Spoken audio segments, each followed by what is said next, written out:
it's a time of changes. Now is the time to move on. This is the time for solutions. Feel the motion. Be new is born. The any none of you. Now I'm connected to you. The any none of you. Be new will do it for you. This is the time for solutions. Be new is for you.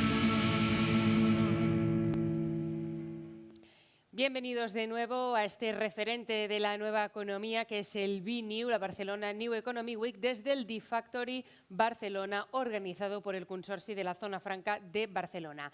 Bien, sabemos que la salud es esencial, está presente en nuestras vidas las 24 horas del día y por eso lo que hacemos es seguir tratando cómo enfocarla a través de la industria 4.0.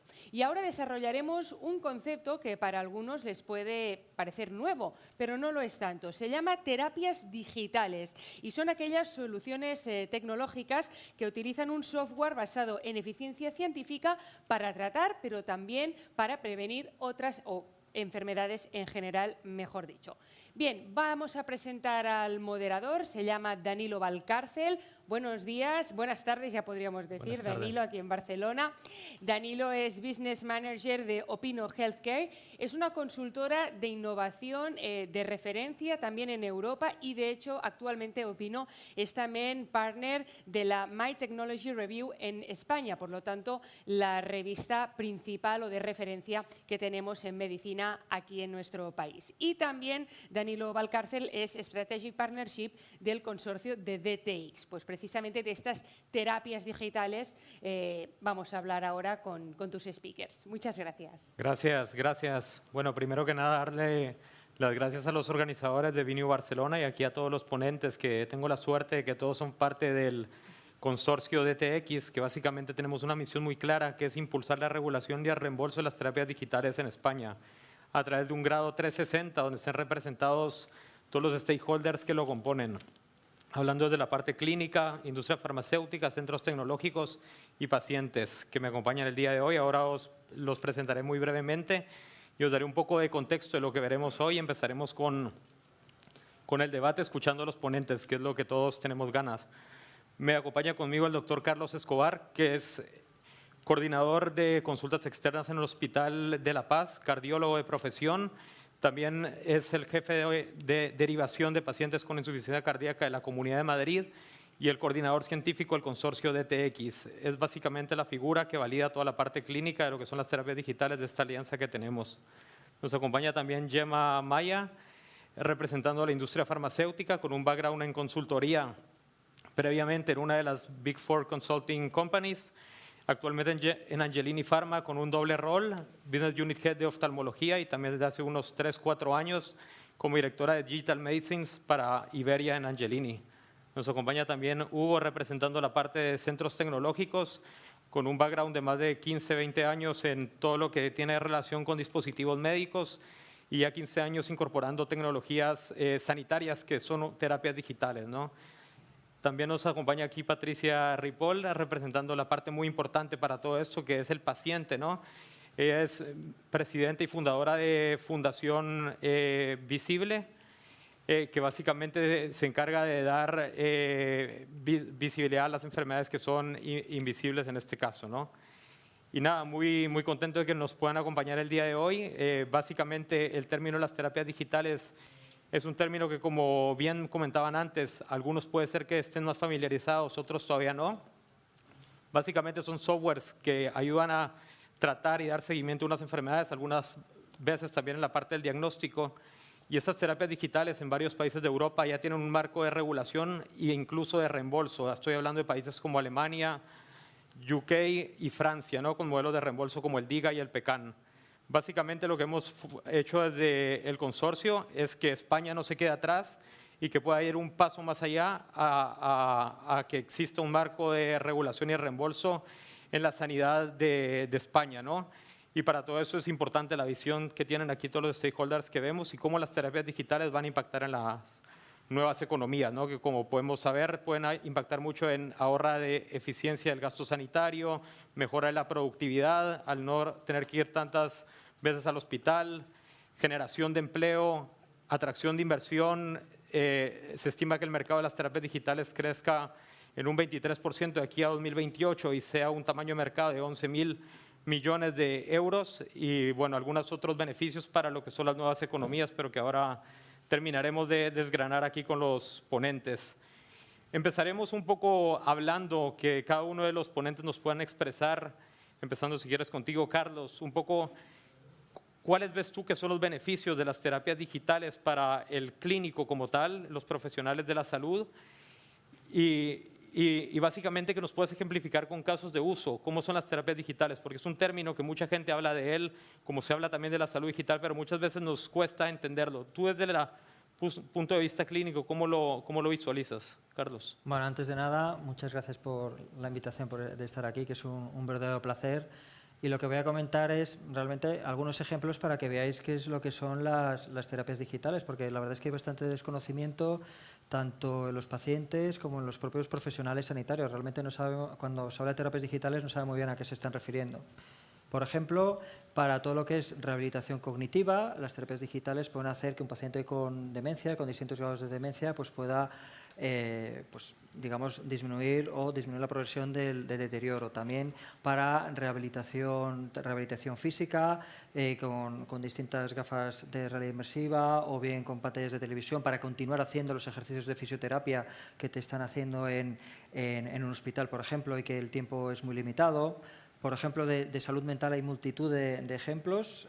Uno de ellos, las crisis de ansiedad. En las crisis de ansiedad, que la terapia actual, realmente el tratamiento, en tanto farmacológico como de psicoterapia, las soluciones, los datos son bastante pobres. Pues para que veáis, una terapia digital en este sentido es una que el paciente lo que hace es concentrarse en sus niveles de CO2, tiene que soplar, con lo cual se concentra en su nivel de CO2, se olvida de por qué le está dando la crisis de ansiedad, es capaz de controlar la respiración y de esta manera yugular la crisis de ansiedad. Y llega un momento en que ya no necesita el dispositivo porque ya se concentra en respirar y lo yugula. La eficacia es de más del 85% cuando el tratamiento habitual está en 20-30%. En salud cardiovascular, obesidad, fumar, dejar de fumar, los tratamientos farmacológicos están en torno a una eficacia de 40-50%, aquí hablamos del 85%. De hecho, en el Reino Unido hay algunas acciones ya, depende de determinadas patologías, que el primer escalón es la terapia digital y luego ya lo que se hacía habitualmente.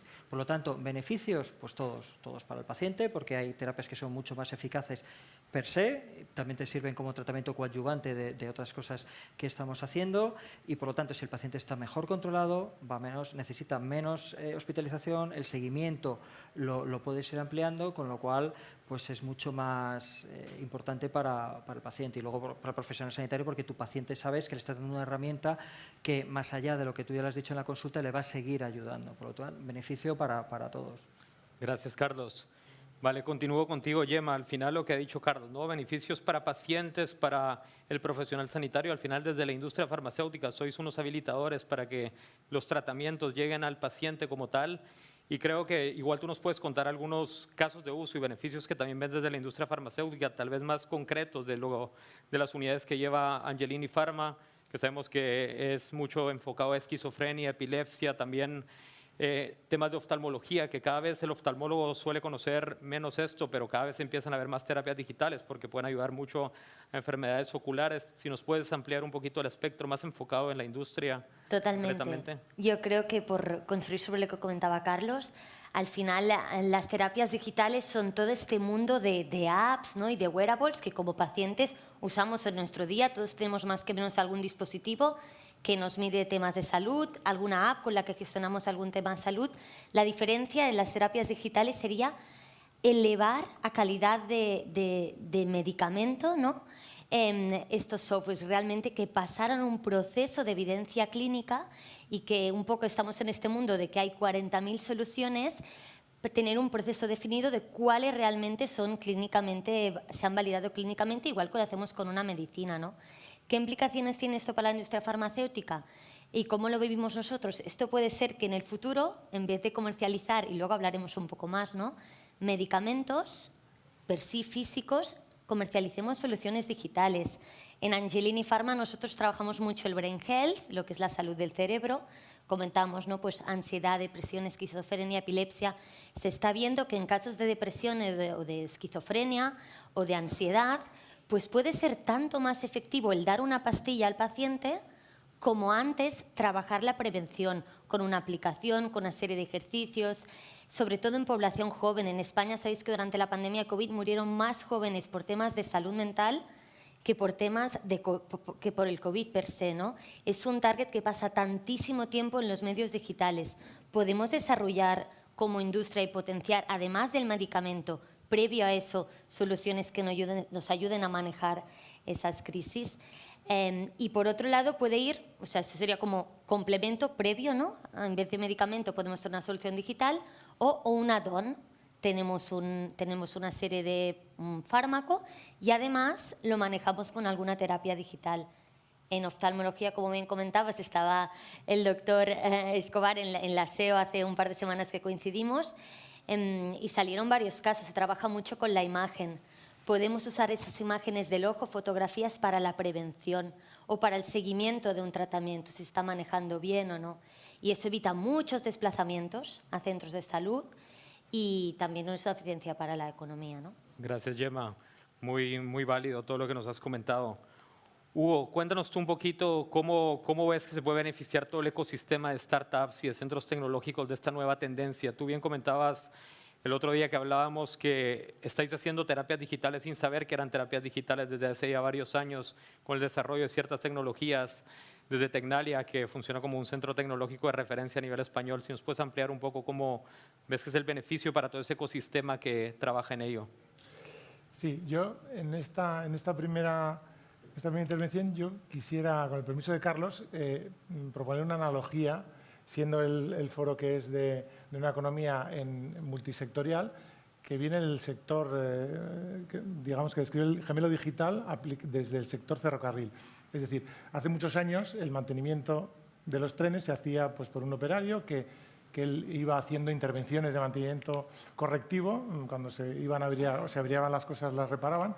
De ahí, hace ya muchos años, empezó a hacer predictivo, intentar hacer prognosis, adivinar el fallo, y hubo una pequeña revolución en el sector, de ferrocarril en concreto, porque lo conozco bien, pero de otros, en el cual se empezó a usar lo que se llama el concepto de gemelo digital, que es tener una especie de réplica de algún subsistema del tren o del ferrocarril para intentar adivinar el futuro en función del uso del activo, adivinar cómo iba a fallar o cuándo y por qué.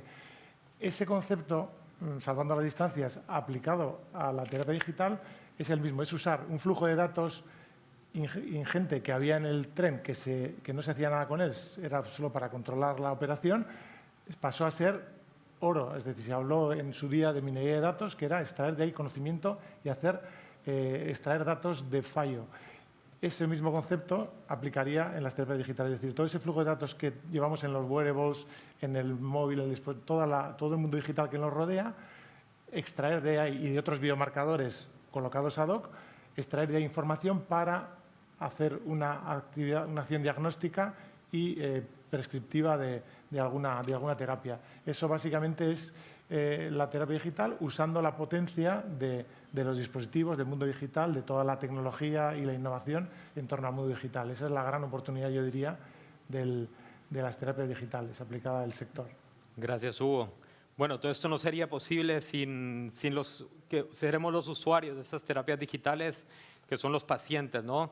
Y es mejor que Patricia para ayudarnos a resolver un poco todo esto. ¿Cómo hacemos para que el paciente realmente conozca que existen estas terapias digitales y que tenga esa proactividad para poder comentar sobre ellas con el profesional sanitario, ¿no? Para que las pueda prescribir y tener esa accesibilidad hacia ellas, ¿no? Y conocer obviamente sus beneficios que pueden tener en según qué tipo de tratamientos? Bueno, pues ojalá tuviera la fórmula mágica para saber cómo lo tenemos que hacer, ¿no? Porque entonces, bueno, la patentaría, la vendería y ya estaría todo solucionado. Pero yo creo que una de las bases, y es donde tenemos que centrarnos, es en el punto de, sobre el papel, esto es una ayuda para todos, es una ayuda para el clínico, es una ayuda para los pacientes, es una ayuda para la industria. Entonces, ¿por qué esa ayuda no se produce? Yo creo que una de las claves está en esta creación de esta solución digital. Muchas veces no ha habido una co-creación con los pacientes, es una solución digital que viene pensada de manera paternalista, es alguien tiene una idea, llámese industria, llámese un tecnólogo, llámese un profesional o llámese alguien que se dedica a desarrollar pues, cualquier tecnología y dice, tengo una idea y lo hace solo. O sea, y es allí donde radica el principal problema para mí de una implementación real y que los pacientes puedan hacer ese uso. Hace unos años estaba en una charla de salud y mujer, que desde la Fundación hacemos muchas cosas de salud de mujer, y era salud y mujer en el fútbol. Y se dijo una frase que yo me la guardé y me la quedé, porque fue antes de que saliera todo el boom del fútbol femenino, y ellos decían una cosa que era, vamos a aprender, y hemos aprendido de los errores que se ha producido en el fútbol masculino, y vamos a intentar hacerlo mejor y crear unas bases para que realmente el fútbol femenino responda a las necesidades de las futbolistas, responda a las necesidades que tiene la población y, bueno, una serie de situaciones, por no extenderme. Pero realmente yo me quedé con esa frase y dije, es que es verdad, tenemos que aprender de los errores que se han cometido. Y creo que con las terapias digitales estamos en un momento en el que no podemos cometer los mismos errores que ha pasado con el medicamento y que ahora están volviendo todos para atrás y volviendo a meter todos el concepto de paciente y volviendo a meter este concepto, cuando el concepto de paciente es algo que no es de salud, es un tema social, ¿no? De escuchar lo que dice el pueblo, lo que dice la ciudadanía. Entonces creo que ahí es donde tendremos la clave de una tecnología que vaya a funcionar, que esté validada en base a beneficios reales del paciente, no que sean solo beneficios para cada una de las partes, sino que se incluya ese beneficio del paciente en esta validación. Y creo que allí tendremos esa clave para, como mínimo, no cometer los mismos errores que se hicieron. Y si de allí vamos al éxito, pues oye, mejor que mejor. Gracias, Patricia. Bueno, creo que continuaré contigo esta misma pregunta porque creo que la analogía que has hecho del fútbol es muy válida. Al final, pues ves el fútbol masculino y tiene según qué ciertas diferencias, ¿no? Con el fútbol femenino y muchas veces el marcar esas pautas es importante. Y como tú bien dices, esto de las terapias digitales creo que es clave que ahora mismo se introduzca muy bien lo del paciente para el diseño de estas soluciones. Pero ¿qué estrategias crees tú que se podrían seguir desde asociaciones de pacientes para ayudar y que realmente ellos estén en el centro del diseño de estas soluciones digitales de las DTX que luego propiamente van a desarrollar pues alguna startup o algún clínico en su consulta o van a ser financiadas y comercializadas por la industria farmacéutica? ¿Crees tú que desde las asociaciones de pacientes o fundaciones se podrían crear comités para empezar a co-crear y diseñar estas soluciones o qué se te ocurre que se puede hacer desde la comunidad de pacientes para que realmente no se cometan los errores que se han cometido en el pasado? Yo creo que tú mismo lo has dicho, o sea, es clave. Y para mí aquí tenemos que distinguir o eliminar de nuestro vocabulario la palabra ayuda. No somos una ayuda a los pacientes, somos una pieza más indispensable y clave del sistema. Si lo vemos como una ayuda o como alguien puntual al que yo le voy a pedir ayuda, consejo, opinión, ahí ya empezamos a fallar. O sea, realmente es alguien que tiene que estar en la mesa sentado y aquí es algo que vemos que en el consorcio DTX lo hemos hecho, o sea, los pacientes hemos estado desde el principio y creo que también tenemos que hacer los pacientes un cambio de mentalidad y asumir un nuevo rol, que es el dar nuestra voz y realmente darla de manera útil. Y para eso se necesita formación, pero no solo a los pacientes, sino a todo el mundo de cómo vamos a crear eso, en base a qué y qué esperamos de esta colaboración. Y si al final todos hacemos este cambio de mentalidad y este cambio de cultura, realmente conseguiremos los resultados que se esperan. Si seguimos trabajando de la misma forma que antes, y es las asociaciones por un lado defendiendo sus temas, la industria por otro, los médicos, no vamos a ponernos de acuerdo. Entonces, para mí es, oye, nos sentamos en una mesa redonda, compartimos todos los objetivos y, sobre todo, ser muy transparentes en los objetivos que tenemos cada uno. Ponerlos encima de la mesa y empezar a crear desde allí y aprender un poco de lo que se dice en inglés de co-learnings, o sea, ya no es la parte de co-creación, sino es coaprender. Perfecto. Gracias, Patricia. Hablas mucho del tema formación y poner todos en la misma mesa. Creo que, Carlos, esta pregunta la lanzaré para ti, un poco la parte de cómo podemos hacer para que los clínicos realmente entiendan y comprendan qué es una terapia digital y la puedan adoptar para poderla prescribir? ¿Y cuáles tú crees que son los principales retos regulatorios que tenemos ahora en el Sistema Nacional de Salud de España? Que tú que conoces muy bien las distintas comunidades autónomas, sobre todo trabajando en Madrid, pero con acceso a todas las otras y viendo los modelos de regulación de otros países como Francia, Alemania y el Reino Unido. Antes de entrar a contestarte, sí me gustaría complementar lo que habéis dicho antes, y es que cuando estamos hablando de todo lo que es salud digital, antes tenemos, por un lado, los tecnólogos que tienen su idioma, los profesionales sanitarios que tienen su idioma y los pacientes que tienen el suyo. Y entonces llega el tecnólogo y dice, voy a crear una cosa que es estupenda. Llega el médico y dice, pues es que esto a mí no me sirve. Y entonces el médico dice, voy a dar al paciente una cosa que le va a sentar muy bien. Y el paciente dice, pues es que esto a mí no me... Entonces, tenemos que hablar. Es decir, tenemos que hablar el mismo idioma, entendernos todos para lo que el profesional sanitario, el paciente y el tecnólogo todos pueden dar y todos pueden necesitar, porque depende de dónde estemos todo el flujo y es circular. Entonces, hablamos todos el mismo idioma y el que está más arriba entiende lo que quiere el de en medio y lo que quiere el de abajo, y el de abajo al revés, lo que le puede aportar los otros, o lo que está ocurriendo hasta ahora, que sí, que el tecnólogo hace una cosa y que se queda ahí, o que el médico dice tienes que dejar de fumar, el paciente sigue fumando, y el paciente dice a mí es que no me han explicado absolutamente nada, ¿no? Que es mucho de lo que está pasando hasta ahora. Y para contestar a tu pregunta, pues realmente, precisamente el otro día que estuvimos en la SEO, en el Congreso de la Sociedad Española de Oftalmología, realmente cuando explicábamos lo que son terapias digitales, la mayoría de los profesionales sanitarios alucinaban, es decir, no tenían ni idea de lo que es. Entonces, si tú no tienes ni idea de lo que es, cualquier cosa que no sabe lo que es, ¿qué haces? Rechazarla. Entonces la rechazas y dices, esto a mí o me va a dar mucho trabajo, o esto no va a estar validado y a ver si yo me van a obligar ahora a que prescriba una cosa y esto va a ser perjudicial a mi paciente, etcétera. Entonces tiene que quedar muy claro que cuando uno prescribe una terapia digital, saber para qué sirve, para qué lo estás prescribiendo, y también que hay una regulación detrás que te está soportando, de tal forma que igual que tú prescribes un fármaco, que hay unos ensayos clínicos, etcétera, también con las terapias digitales están validados, hay una serie de estudios clínicos que han validado que efectivamente cumple todos los criterios de seguridad, de protección de datos y, por supuesto, que sirve para algo y que esto está testado en un ensayo clínico específico. Entonces, eso hay que comunicarlo para que sepan que es algo que va a ser muy útil para los pacientes, el por qué, el cómo prescribirlo.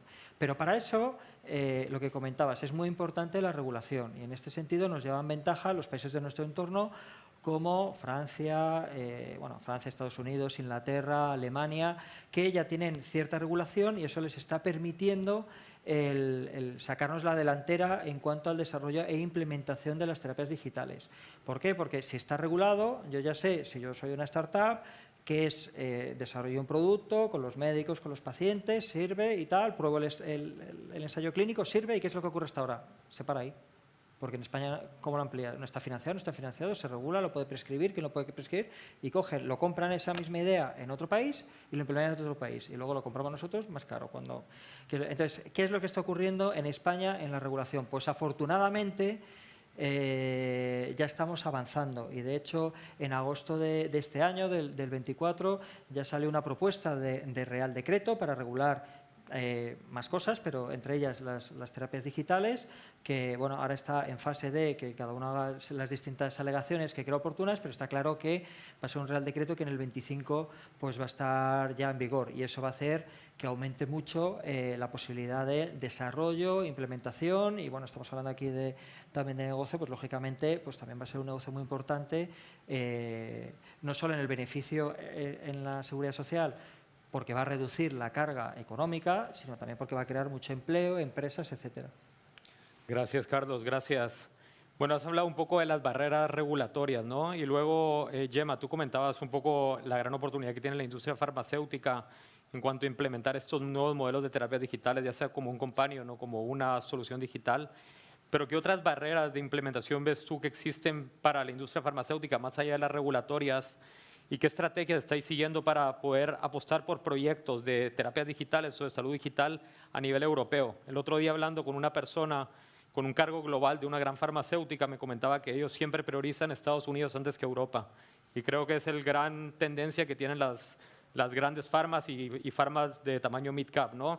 Siempre más amigos de la FDA que de la Agencia Europea del Medicamento, para este tipo de proyectos innovadores, ¿no? Y lo que decía Carlos, se lo llevan de un país y no lo traen aquí a España. ¿Qué crees tú que puede hacer la industria para apostar por este tipo de proyectos a nivel europeo y saltar esas barreras? Yo me construiría un poco sobre las aportaciones de mis compañeros y empezaría por la de Patricia porque creo que realmente es la clave. O sea, cuando pensamos ya en la industria farmacéutica, cualquier persona que le planteas el impacto de una terapia digital está pensando, Dios mío, ¿por qué ya no lo tengo disponible? Y de hecho nos pasa, y lo vemos, que se desarrollan soluciones que aún no están reguladas y que está pagando el propio paciente porque tiene sentido, ¿no? Pues un software para niños con TDA, o bueno, diferentes temas que el mismo consumidor o paciente está diciendo, tiene valor, lo pago, ¿no? Pero ¿por qué aún no está Missing Place? Y creo que tenemos cierta tendencia al trabajar en silos como sector a decir, no, es que bueno, los profesionales no están preparados, porque uno de los retos es que no tienen formación. Un profesional sanitario hace mucha formación, muchos años de formación, pero no se le forma en ningún tema de digitalización o de terapias digitales. Lo veíamos en el Congreso Nacional de Oftalmología. Pero luego podrías decir, el profesional sanitario no, es que el sistema no está preparado, ¿no? La administración no quiere pagarlo, no hay presupuesto. O si nos vamos a la administración, no, es que los pacientes no le ven el valor, hay una brecha digital. Entonces parece un poco que nos vamos pasando la pelotita entre todos, entonces hay que generar espacios, como ha hecho el consorcio o como está haciendo Biniu, en que nos sentemos, nos miremos a la cara y digamos, señores, esto tiene un valor tremendo a nivel de economía, a nivel de país y hay que moverlo. Porque no puede ser que estemos invirtiendo soluciones digitales en vender más hamburguesas o más camisetas y no mejorar la salud de las personas, ¿no? Entonces, yo creo que esto es el mayor reto que vemos y que como industria también hay que tener espacio en que no nos dé miedo sentarnos con nuestro competidor, porque venimos de un entorno de licencias, cada uno con su medicamento secreto, y que igual desarrollemos una solución digital en la esquizofrenia, en que no es Angelini o no es tal, somos varios que desarrollamos la mejor solución, ¿no? Entonces, en esto, como industria farmacéutica, el potencial es infinito, pero como bien decías, la regulación es un poco un hándicap, más en compañías europeas que operamos en varios países. Cuando te lanzas a un proyecto de esta magnitud, tiene que haber una inversión. Si lo vas a poder lanzar solo en Alemania o en Francia, no tiene ningún tipo de sentido, ¿no? Hay que avanzar en ese marco en España, pero a nivel europeo, para que podamos pilotar. Idealmente aquí a mí me duele en el corazón cuando estamos en entornos como el VHH o conoces startups con ideas fabulosas que te dicen, sí, estamos aquí en Barcelona, hemos tenido esta idea, pero estamos desarrollando para Estados Unidos, ¿no? Aquí no podemos hacer nada. Qué pena, ¿no? La fuga y además en Barcelona que tenemos un porcentaje de startups dedicadas a salud enorme y que se tengan que ir a generar sus negocios fuera, ¿no? Entonces, creo que es esta parte del marco español seguramente, pero también el marco europeo. Y volvería al punto inicial de la formación de nuestros clínicos también. Porque creo que a día de hoy que en la Escuela de Medicina no se empiecen a abordar estos temas, es grave y que debería estar en la agenda, ¿no? Y depende un poco de la inquietud de cada uno luego el moverse o informarse sobre estos temas. Totalmente de acuerdo. Creo que lo que tú has dicho y lo que mencionaba también Patricia y todos hemos coincidido acá, de dar esa educación de terapias digitales o de salud digital a la carrera de medicina es súper importante. El otro día salía también en las noticias que el ciudadano español tenía que recibir también una clase de educación financiera, ¿no? Porque al final muchas veces tenemos un dinero extra y no sabemos cómo invertirlo. Creo que igual de importante es para el médico el recibir esta formación relacionada con lo que es la salud digital, ¿no? Pero para ayudar a crear estas soluciones digitales están los centros tecnológicos como Tecnalia, que también ayuda a distintas startups como las que mencionaba Gemma, que están en Barcelona, también en País Vasco y en otros lugares de España. ¿Cómo crees tú, Hugo, que vosotros sois la intersección entre tecnología y salud y ayudan a que realmente estas empresas puedan florecer y generar un modelo de negocio que sea escalable y sostenible en el tiempo? Sí, pues yo diría que esos ecosistemas de startups, centros tecnológicos, universidad, están ya creados, funcionando en todo el ámbito nacional. Estos ejemplos que habéis puesto, Barcelona, Cataluña, Euskadi, Madrid, hay varios ejemplos. Y en el resto de la red de centros a nivel nacional hay mucha experiencia en abordar este tipo de procesos. Es decir, lo que básicamente hacemos los centros es intentar traer ideas de la academia, problemas complejos, retos complicados y llevarlos al mercado, llevarlos a soluciones, ¿no? Entonces, eso es el reto de las terapias digitales y en eso están muchas startups. Yo creo que, en este caso, esperando que haya un entorno regulatorio que permita que eso funcione y eche a andar en el ámbito nacional. No haya que irse a Alemania o a Francia o a Inglaterra para poder vender o testear esos productos. Entonces, yo creo que está lista la red de ecosistema de innovación para echar a andar y a correr. En el caso de Tecnalia, pues el ejemplo que has puesto antes, nosotros llevamos 10 años o más haciendo terapias digitales sin saberlo, es decir, dispositivos de rehabilitación, dispositivos de biofeedback orientados a rehabilitación y a terapias conductuales que, bueno, sin saberlo, hacían eso básicamente, usar una serie de marcadores y generar evidencia clínica para que eso pudiera ser prescrito por facultativos. Bueno, pues eso es, básicamente estamos listos y deseando, yo diría, echar a andar y a correr al servicio de las startups y de la industria, por supuesto. Gracias, Hugo. Carlos, voy ahora contigo con la siguiente pregunta. Al final, las terapias digitales, todos coincidimos que nos ayudan mucho a reducir el gasto hospitalario, no ir tanto al hospital, al final te vas a tratar con un software desde tu casa, eso ayuda a mejorar mucho la accesibilidad y la eficiencia del sistema de salud, ¿no? ¿Cómo crees tú que eso puede llegar a todas las comunidades autónomas y que los clínicos realmente lo puedan adoptar en sí? Al final España es un país que está muy avanzado en el tema de la receta electrónica a comparación de otros países a nivel europeo y creo que partimos en cierta ventaja y en cierta posición ganadora a ello, pero muchas veces al final, ya sea porque el hospital de esa comunidad autónoma o el director de la comunidad autónoma o el clínico o si es un proyecto de innovación o el equipo médico, ¿cómo podemos hacer para que eso realmente se armonice y se logre esa accesibilidad y eficiencia a través de las terapias digitales? Bueno, aunque antes he comentado que a nivel regulatorio es cierto que estamos un paso por detrás de los países de nuestro entorno, cosa que es cierta, aunque eso se va a solucionar en los próximos meses, sí tenemos la gran ventaja de que nosotros estamos muchísimo más digitalizados que, por ejemplo, Alemania. Esto de que prácticamente en todos los sitios sea la historia clínica electrónica, la receta electrónica, que a mí me prescriba un medicamento en Málaga y pueda comprar en una farmacia de Barcelona ese medicamento, eso no lo tiene en ningún país del mundo. La mentalidad de los profesionales sanitarios en cuanto a entrega y en cuanto a intentar innovar, eso también lo tienen muy pocos sitios. Por ejemplo, aunque en Alemania lleven 3 años con la regulación de las terapias digitales, solo han financiado y han desarrollado 60, que eso en un país como Alemania es nada. Sin embargo, ideas, cuando ves aquí startups, hablas con distintos, hay cientos. O sea, en el momento que haya una regulación, en España va a haber un boom y de hecho vamos a exportar terapias digitales, eso no me cabe ninguna duda. Y con respecto a la implementación en las comunidades autónomas, una vez que haya una regulación estatal, en realidad lo que hacen las comunidades autónomas es ver cómo gestionan el gasto, pero no si se implementa o no se implementa. Es decir, al momento que el Ministerio de Sanidad haya dicho que habrá que crear una oficina de validación, etcétera, pero que ya lo haya validado y que ya haya dicho que esa terapia digital efectivamente está bien, se puede emplear, incluso alguna de ellas se pueda financiar, ya es cada comunidad autónoma la que te va a decir el cómo se implementa específicamente, pero que no va a ser tan diferente entre una comunidad autónoma y otra. Gracias, Carlos, gracias. Patricia, sigo contigo. Al final lo que hemos hablado ahora con Carlos es que eso sea accesible para todos los pacientes, ¿no?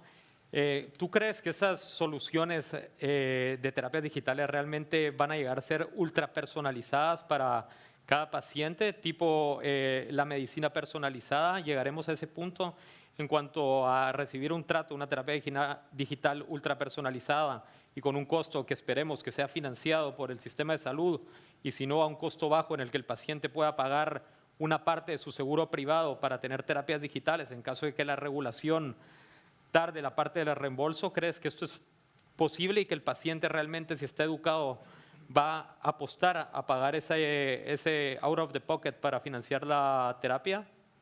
Bueno, yo creo que aquí se han abierto muchos melones, ¿no? Y también un poco recogiendo lo que se ha ido diciendo. Realmente un tratamiento personalizado y que sea ad hoc para cada uno sería lo mejor. ¿Cómo se va a llegar a ello? Ahí es lo complicado, ¿no?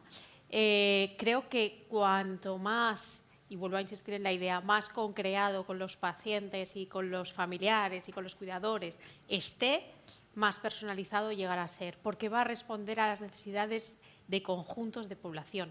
Evidentemente no podemos pretender llegar hasta el último grano de todo, pero sí que podemos llegar a que responda a estas necesidades reales. Y cuando encima me hablas de coste, ¿no? Al final los pacientes están dispuestos a pagar por algo que es útil. Estamos todos dispuestos a pagar por algo que nos puede ayudar a mejorar nuestra salud.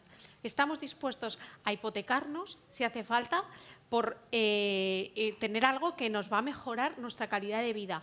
Pero realmente lo que nosotros, pacientes, consideramos mejoría de la calidad de vida es lo que mide la industria, es lo que mide el profesional, es lo que mide el tecnólogo en el uso de esta herramienta. Y ahí es donde vuelve a venir el fallo. Que a veces dices, yo estoy dispuesto a pagar y si hace falta hipotecarme por mejorar mi condición con la migraña, que al final es la patología que yo sufro, efectivamente, o sea, es que lo voy a hacer, claro que sí, no tengo ninguna duda, pero quiero que me la mejore, no quiero que sea una app más que lo que hace es llevar el registro de los días que tengo migraña, porque esto ya lo hago en papel, ya me lo apunto desde siempre, hacerme un análisis de los días que he puesto que estoy más o menos bien. ¿Sabes? Eso beneficia y mucho a la industria, a la investigación, porque al final se cogen todos los datos y de ahí se extraen conclusiones. Y lo entiendo, por eso lo hago. Pero a mí como paciente, ¿qué me beneficia estar cada día abriendo la app, que me ocupa espacio en el móvil, poniendo datos, poniendo no sé qué, si yo no recibo nada de eso? O yo cuando voy a mi médico y se lo explico, no me está dando un feedback sobre mis datos, sino que me da el mismo feedback o abre el papel y me dice, mira, ese es el protocolo que tienes que seguir. Entonces, ahí es donde vemos que no hay un equilibrio. Entonces, vuelvo a lo mismo. Si queremos que sea un beneficio real para los pacientes, si queremos que los pacientes estén dispuestos a pagar y que el sistema esté dispuesto a financiar algo, tenemos que medir esos resultados, esos impactos en las personas. Y al final es calcular ese retorno de la inversión que se ha hecho, del desarrollo que bien decíais, ¿no? De que es muy costoso desarrollar, que por eso se van fuera. Si esto lo miramos en qué retorno le da a esa persona y lo monetizamos, y estos son los KPIs que vamos a seguir, vamos a tener todos éxito. Si seguimos trabajando en nuestros silos y cada uno mirando sus objetivos, al final el paciente le va a decir, no, esto te va a ayudar en tu salud. ¿Cómo? No lo veo. Y entonces no pagaré por eso, o pagaré una vez, pero no habrá concurrencia, que es lo que ha pasado en Alemania. En Alemania las que se han deslistado es porque los pacientes se la bajaban, empezaban a utilizarla, o al cabo de un mes dejaban de utilizarla. Dices, ¿por qué dejan de utilizarla? Porque no ven el beneficio. Entonces dicen, para eso me cojo un periódico, me leo los 4 consejos que me dan y tiro para adelante. Tal cual. Tal cual, es como todas las aplicaciones que tenemos y al final algunas no las utilizamos, ¿no? Al final tienes que construir una propuesta de valor clara para el paciente. Creo que aquí la industria farmacéutica, leí el otro día, Gemma, que entre 2024 y 2028 grandes farmas van a perder patentes y se estima que tengan una pérdida de 180 billones de euros. Eso más estas nuevas terapias digitales ayudan hacen que la industria farmacéutica directamente tenga que innovar y cambiar su modelo de negocio hacia esta salud digital, ¿no? ¿Cómo crees tú que empresas como Angelini o farmacéuticas están haciendo realmente, sumado a que ya no tienen patentes, más estas terapias digitales, a cambiar realmente su modelo de negocio? Yo creo que es lo que comentamos antes, ¿no? Va a cambiar la forma como operamos y vamos a tener P&Ls diferentes. De hecho, nosotros trabajamos con Angelini Ventures, que es como una separación de Pharma, ¿no? Que se dedica a intentar invertir en este tipo de cosas, pero se terminará estandarizando en pues, comercialización solo de productos digitales o de medicamentos más soluciones digitales, ¿no? De una forma más ecosistémica o más holística de la salud. Yo quisiera tomar el punto que decía Patricia, porque soluciones relevantes hay y se pueden usar, ¿no? Y tenemos un caso de una startup que nosotros seguimos mucho en epilepsia, que son de aquí de Barcelona, y han creado un dispositivo que es capaz de predecir las crisis epilépticas del paciente. Entonces, esto tiene un valor tremendo, o por ejemplo en el seguimiento, ¿no? Pero tiene que estar integrado, por ejemplo, en los sistemas de los sanitarios. Es verdad que lo que comentaba el doctor, estamos muy avanzados en digitalización como país, pero también cada sistema tiene su forma de operar y es muy fraccionado. que yo como paciente estoy usando un dispositivo para monitorizar mis crisis epilépticas, pueda ir al médico y de una forma fácil y en una misma plataforma el médico pueda ver todos mis datos y realmente hablemos de mis crisis epilépticas en base a la monitorización que he tenido, no en base a ¿cuántas crisis has tenido el último mes? Bueno, es que algunas ni me acuerdo porque tengo una crisis de ausencia y no he sido ni consciente, sino que directamente de una forma fácil, en una plataforma que no sea una de cada app. Porque imagínate, el médico, si hay 100 apps, que va a estar entrando en 100 aplicaciones, es imposible. Aquí es donde los sistemas tienen que ayudarnos y que de una forma ágil tenga un valor para el paciente, pero también haya un valor para el sistema. Estas soluciones, como bien decías, ya existen.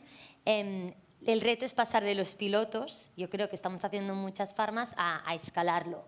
Y aquí la regulación y la compenetración de todos es clave. Claro, escalarlo e implementarlo. Seguro que esta solución de epilepsia utiliza tecnologías como inteligencia artificial para modelos predictivos, como están haciendo muchas empresas en otros campos como la oncología. El otro día leía una noticia de Cancer AI Alliance que grandes tecnologías como Microsoft, Amazon Web Services, Deloitte y Nvidia están invirtiendo cantidades muy grandes en inteligencia artificial para temas de cáncer oncológico. Pero hay otras tecnologías emergentes, ¿no? Más allá de la AI. ¿Cuáles dirías tú, Hugo, que son esas tecnologías emergentes a las que hay que poner mucho ojo porque van a ser claves para estas nuevas terapias digitales con las que tendremos que vivir en el día a día? Sí, Daniel, efectivamente, mencionas la IA, digamos, generativa para interacción con paciente, para generación de documentación, pero también la IA como Machine Learning, como Deep Learning, para entrenar a esos algoritmos o esas terapias digitales. También conectado con la IA, Internet of Things, o sea, lo que es la sensórica, biomarcadores, todo lo que es captación de datos biomédicos, pero también integrados en el propio móvil, en el propio dispositivo que llevamos encima. También redes, cómo eso conecta con la nube, pues, redes de baja latencia, edge computing, cloud computing, la nube, todo lo que es subir la información. Espacios de datos, obviamente, y ciberseguridad, cómo eso se protege y se defiende, datos federados, cómo se utiliza para la comunidad científica para utilizarlo, eso también es una tecnología clave. Realidad aumentada y realidad virtual, como para generar entornos inmersivos y que puedas generar cambios conductuales. Y bueno, pues luego quizás rodeando, y ya más incipiente, rodeándolo todo, pues la cuántica, que ya en algunos aspectos de sensórica ya está generando impactos y lo generará en la computación cuántica, en cualquiera de esos aspectos que he mencionado, pues digamos esas son las que creemos que pueden tener mayor relevancia y las que son tecnologías habilitadoras para las terapias digitales. Gracias, Hugo. Gracias. Bueno, pues celebramos sobre todo este marco regulatorio, ¿no?, que se está intentando aplicar con las terapias digitales. También, sobre todo, como decíamos también en los paneles anteriores de sostenibilidad, que tiene que haber un enlace entre marco privado y público. Esto es indispensable. Y una última cuestión que yo quería plantear, Danilo, si te parece, es sobre todo el tema del sistema de altas y bajas, porque es de tremenda actualidad, ¿no? Cómo uno mismo se puede autodiagnosticar, cómo el médico también puede ahora enlazar esto con la baja, pero cuando hablamos de un sistema de terapias digitales, ¿también se puede añadir esta operación? La de que tú puedas dar una baja o una alta. Pregunta abierta, ¿eh? Yo creo... Perdón. Lo que decíamos sobre todo en autodiagnosis, yo creo que es clave que tú desde tu casa, por ejemplo, puedas hacerte una foto de cómo tienes el ojo, de cómo tienes una erupción en la piel y que en clave de segundos, sin tenerte que desplazar al centro de no sé dónde, que también es la distribución de la población en España, sabemos que hay muchas zonas sin poblar y con una determinada distancia y sobre todo con poblaciones más mayores, más cronificadas, pues que con esto puedas tener un diagnóstico rápido de si hace falta desplazarte, de si no es nada. Yo lo veo clarísimo como un primer testeo. para no achafar, pero claro, Patricia me dice, sí, pero yo pienso, claro, la irrupción de la IA, que la hemos tratado mucho, o sea, que algún sistema de validación tendrá que haber, porque la agilidad puede malinterpretarse según cómo, ¿no? Totalmente, o sea, al final es muy fácil a lo mejor en algo visible, ¿no? que esto se pueda ver, pero como tú dices, hay muchas enfermedades que son invisibles, que no se ven y que no hay un biomarcador para poder poner esta solución tecnológica y que, por desgracia, siempre va mucho más rápido, ¿no? La falsedad o las ganas de engañar al sistema, ¿no?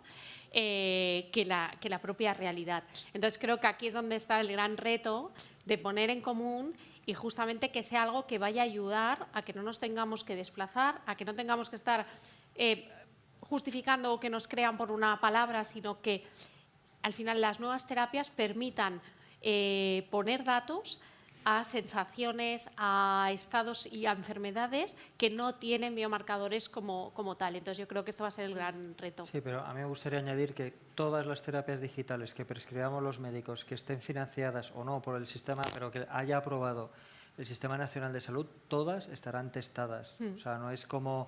Es como dices, me meto en una página donde realmente me están dando información válida o me meto en internet a ver qué sale. Pues las terapias digitales, las que estén dentro del Sistema Nacional de Salud, todas habrán sido testadas antes. En el momento que salen a la luz ya momento que tienen salen a una la luz, fiabilidad eso es. brutal. Y ¿no? evidencia clínica que... Pero por desgracia sabemos que pasa como los antivirus. Va más rápido la creación de los virus que el antivirus en sí. Entonces, ¿cuánto tardaremos en validar y en testear?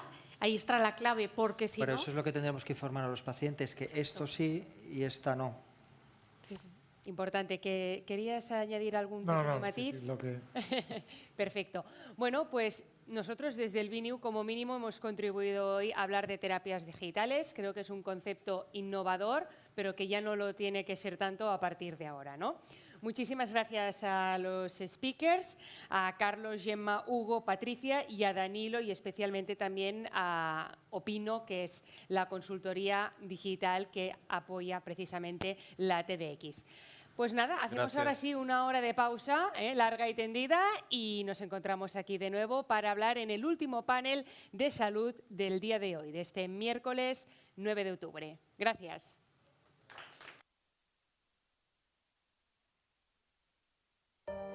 Fabricamos talento, fabricamos innovación y, cómo no, sostenibilidad. Fabricamos una nueva economía y un mundo nuevo, en 3D, por supuesto. Pero sobre todo, fabricamos futuro. Y es que fabricamos empleo para más de 137.000 trabajadores. Fabricamos oportunidades globales de negocio en un espacio de más de 10 millones de metros cuadrados. Y fabricamos servicios de vanguardia y ventajas competitivas para más de 175 empresas. Consorcio de la Zona Franca. Fabricamos oportunidades para tu futuro. Bienvenidos a The Factory Barcelona, la fábrica de talento, de tecnología, de innovación y, por supuesto, de Barcelona. Y es que The Factory consolida a Barcelona como la capital europea de la industria 4.0, de la digitalización, de la transformación, creando en la ciudad 1.500 puestos de trabajo directos y 5.000 indirectos, cerca del metro, del puerto y del aeropuerto, e impulsada por el Consorci de la Zona Franca de Barcelona. Barcelona Activa et connecta quan busques feina o formació, quan vols emprendre o impulsar el teu negoci. Connecta amb Barcelona Activa i aconsegueix els teus reptes professionals. Descobreix com a barcelonaactiva.cat. Barcelona es desconectar. Es volar. Barcelona es descubrir. Es compartir. Barcelona es tocar el cielo. Barcelona es parar el tiempo. Barcelona es vida. Es amar. Barcelona es única. Es un montón de likes. ¿Qué Barcelona conoces tú? Descúbrelas todas en barcelonaesmuchomás.es.